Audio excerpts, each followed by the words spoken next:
નમસ્કાર, જય હિન્દ, વંદે માતરમ મિત્રો. સ્વાગત છે આપ સૌનું ગુજરાત ટુડે ન્યૂઝમાં. ચાલો નજર કરીએ ગુજરાતના તમામ 34 જિલ્લાઓની નાની મોટી ખબરોએ. પરંતુ તે પહેલા તમે આ વિડિયો કયા જિલ્લો અથવા ગામ શહેર મહોલ્લેથી જોઈ રહ્યા છો અમને કોમેન્ટ કરીને જરૂર જણાવજો, જેથી અમે તમારા ગામ શહેર મહોલ્લાની ખબર તમને સૌથી પહેલા પહોંચાડી શકીએ. ખબરની શરૂઆત કરતા પહેલા એક વિનંતી છે કે તમે આ વિડિયોને લાઇક કરી દેજો, કારણ કે જ્યારે તમે વિડિયો લાઇક કરો છો ત્યારે જ YouTube અન્ય લોકોને આ વિડિયો બતાવે છે. તેથી અમારા માટે તમારો એક લાઇક ખૂબ જ મહત્વનો છે.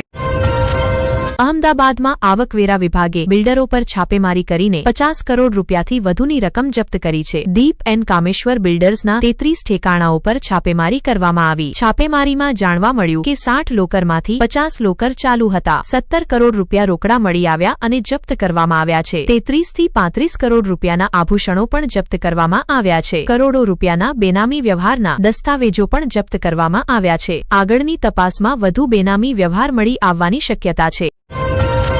અંબાજી પંથકમાં હવામાનમાં અચાનક ફેરફાર આવી ગયો છે. સવારથી જ આકાશમાં કાળા વાદળો છવાયેલા છે અને ઠંડક વધી ગઈ છે. હવામાનમાં અચાનક આવેલા આ ફેરફારને કારણે સૂકાની આશંકા વ્યક્ત કરવામાં આવી છે. સૂકો પડે તેવી સ્થિતિમાં ખેડૂતોને ભય છે કે ઊભી ઘઉંની પાકને ભારે નુકસાન થશે. હવામાનમાં આવેલા આ ફેરફારથી ખેડૂતો ચિંતિત છે અને પોતાની જીવિકા બચાવવા માટે સંઘર્ષ કરી રહ્યા છે.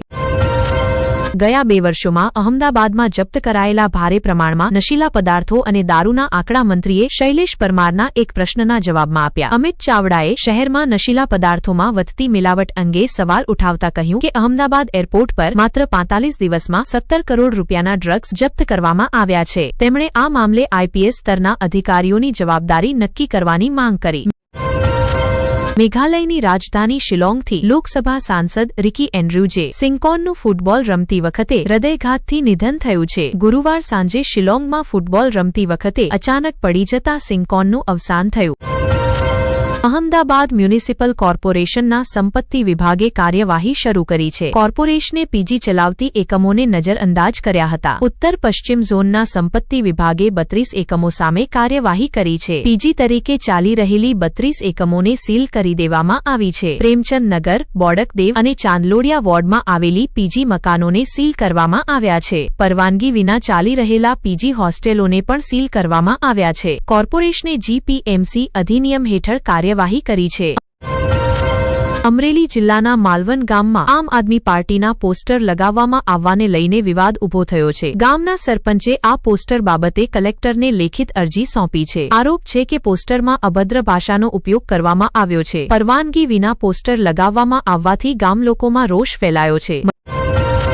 મધ્યપ્રદેશના જબલપુરના સિહોરામાં મોડી રાત્રે ત્યારે તણાવ ફેલાયો, જ્યારે કેટલાક ઉપદ્રવીઓએ દુર્ગા મંદિરમાં તોડફોડ કરી. આ ઘટનાના બાદ વિસ્તારમાં ભારે અફરાતફરી મચી ગઈ અને 2 જૂથો વચ્ચે ઝપાઝપી થઈ. ત્યારબાદ પથ્થરમારો શરૂ થયો. બંને પક્ષોએ એકબીજા પર લાઠી, દંડા અને પથ્થરો વડે હુમલો કર્યો. હિંસામાં અનેક ઘરોને નુકસાન પહોંચ્યાની માહિતી છે. અહમદાબાદમાં ભાજપના પાર્ષદ ચેતન પરમારના પિતાનો મામલો સામે આવ્યો છે. જાણવા મળ્યું છે કે તેમણે પોતાને પાર્ષદ બતાવીને અધિકારીઓને ધમકાવ્યા. સર્વોદયનગરમાં ગટર લાઇન પર બનેલા ગેરકાયદે બાંધકામને તોડવા આવેલા અધિકારીઓને પિતાએ કહ્યું કે કોઈ પણ બાંધકામ તોડવાની જરૂર નથી અને તેમને ખૂબ જ ખરાબ શબ્દો કહ્યા. કલોલ ખતરાજપુર રોડ પર એક અકસ્માતમાં એક વ્યક્તિનું મોત થયું છે. ટ્રક અને એક્ટિવા વચ્ચે ટક્કર થઈ હતી. અકસ્માતમાં એક્ટિવા ચાલકનું સ્થળ પર જ મોત થયું. ઘટનાના બાદ સન્ટેજ પોલીસ સ્થળ પર પહોંચી અને યુવકના મૃતદેહને આગળની કાર્યવાહી માટે પોસ્ટમોર્ટમ માટે મોકલ્યો. સીમા શુલ્ક વિભાગે સુરત એરપોર્ટ પર કાર્યવાહી શરૂ કરી છે. બેંકોકથી સામાનમાં છુપાવીને લાવવામાં આવેલ 6.4 કિલોગ્રામ હાઇબ્રિડ ગાંજા જપ્ત કરવામાં આવ્યો છે, જેની કિંમત 6.5 કરોડ રૂપિયા છે. 2 મુસાફરોને 30 વેક્યુમ પેક પારદર્શક પોલિથીન પેકેટો સાથે ધરપકડ કરવામાં આવી છે. હીરાનગરી સુરતનું આંતરરાષ્ટ્રીય એરપોર્ટ હવે તસ્કરોનું અડ્ડું બની ગયું હતું. જો કે સીમા શુલ્ક વિભાગની સતર્કતા વધતા સુરત એરપોર્ટ તસ્કરો માટે જોખમી સાબિત થઈ રહ્યો છે. દિલ્હીમાં ગુજરાત કોંગ્રેસના નેતાઓની રાહુલ ગાંધી સાથે બેઠક યોજાઈ. રાષ્ટ્રીય અધ્યક્ષ અને રાહુલ ગાંધી સાથે થયેલી આ બેઠકમાં ગુજરાત મિશન અંગે ચર્ચા કરવામાં આવી. પ્રભારી મુકુલ વાસનિક અને કેસી વેણુગોપાલ પણ હાજર રહ્યા. ગુજરાત કોંગ્રેસના અમિત ચાવડા, તુષાર ચૌધરી અને શક્તિસિંહ ગોહિલ પણ બેઠકમાં ઉપસ્થિત રહ્યા. પંચમહાલમાં સતત બીજા દિવસે પણ બેમોસમી વરસાદ પડી રહ્યો છે. મોડી રાત્રે જિલ્લામાં અનેક વિસ્તારોમાં પાણી ભરાઈ ગયું. બેમોસમી વરસાદથી ખેડૂતોની ચિંતા વધી ગઈ છે. વેડિંગ પ્લાનર્સ પણ પરેશાન છે.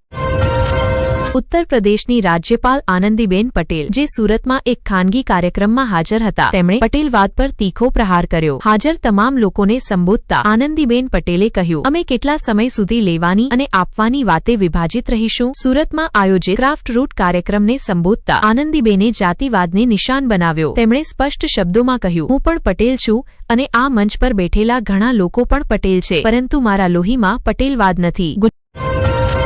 ગુજરાત યુસીસી સમિતિની એક મહત્વપૂર્ણ બેઠક દિલ્હીમાં યોજાઈ. આ બેઠકમાં ગુજરાત યુસીસીના મસોદા પર વિસ્તૃત ચર્ચા કરવામાં આવી. બેઠક ન્યાયમૂર્તિ રંજના દેસાઈની અધ્યક્ષતામાં યોજાઈ. યુસીસી અમલમાં આવવાથી સંબંધિત લગ્ન, છૂટાછેડા, વારસાગત અધિકાર અને દત્તક લેવાના જેવા સામાજિક મુદ્દાઓ પર ચર્ચા કરવામાં આવી. આજે અહમદાબાદના સોના ચાંદીના બજારમાં સોના અને ચાંદીના ભાવમાં વધારો થયો છે. 10 ગ્રામ સોનાનો ભાવ 1,60,000 રૂપિયા સુધી પહોંચ્યો છે, જ્યારે 1 કિલોગ્રામ ચાંદીનો ભાવ 2,54,000 રૂપિયા સુધી પહોંચ્યો છે.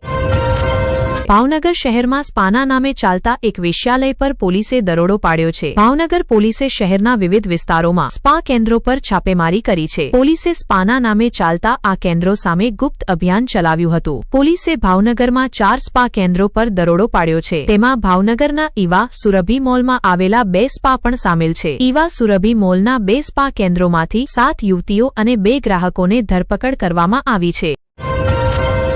ગાંધીનગરમાં ગુજરાત વિધાનસભાના બજેટ સત્ર દરમિયાન સતત ત્રીજા વર્ષે વિધાનસભ્યો માટે ક્રિકેટ ટુર્નામેન્ટનું આયોજન કરવામાં આવશે. ધૂળેટીના અવસર પર વિધાનસભ્યો અને મંત્રીઓ માટે રંગોત્સવનું પણ આયોજન કરવામાં આવશે. આ વર્ષે પણ વિધાનસભ્યો બજેટ સત્ર દરમિયાન ક્રિકેટ રમશે. વિધાનસભ્યોના ક્રિકેટ ટુર્નામેન્ટની તારીખોનો નિર્ણય આજે કરવામાં આવશે. શંકરભાઈ ચૌધરી અધ્યક્ષ બન્યા બાદ ક્રિકેટ ટુર્નામેન્ટ અને રંગોત્સવની શરૂઆત કરવામાં આવી છે.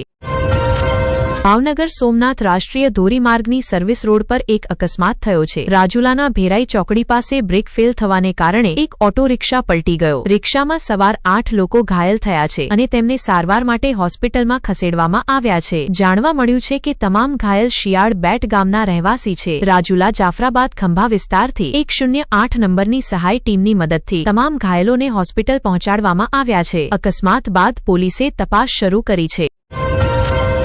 અહમદાબાદના ફતેવાડી વિસ્તારમાં ફાયરિંગના એક કેસમાં પોલીસે 3 લોકોને ધરપકડ કર્યા છે. જૂની દુશ્મનાવટના કારણે ચાની કિટલ પર ગોળી ચલાવવામાં આવી હતી. ગોળી વાગતા ફરિયાદીના જમણા પગમાં ઈજા થઈ છે. આરોપીઓ પાસેથી હથિયાર પણ જપ્ત કરવામાં આવ્યા છે. અહમદાબાદ વડોદરા એક્સપ્રેસ વે પર આનંદ નજીક એક ટ્રકમાં ભીષણ આગ લાગી હતી. મુંબઈથી દિલ્હી જઈ રહેલા આ ટ્રકને આનંદ એક્ઝિટ નજીક સળગતો જોયો હતો. જાણવા મળ્યું છે કે ટ્રકમાં રાખેલી મોટી માત્રામાં ચાદરો અને પુસ્તકો આગમાં બળી નાશ પામ્યા.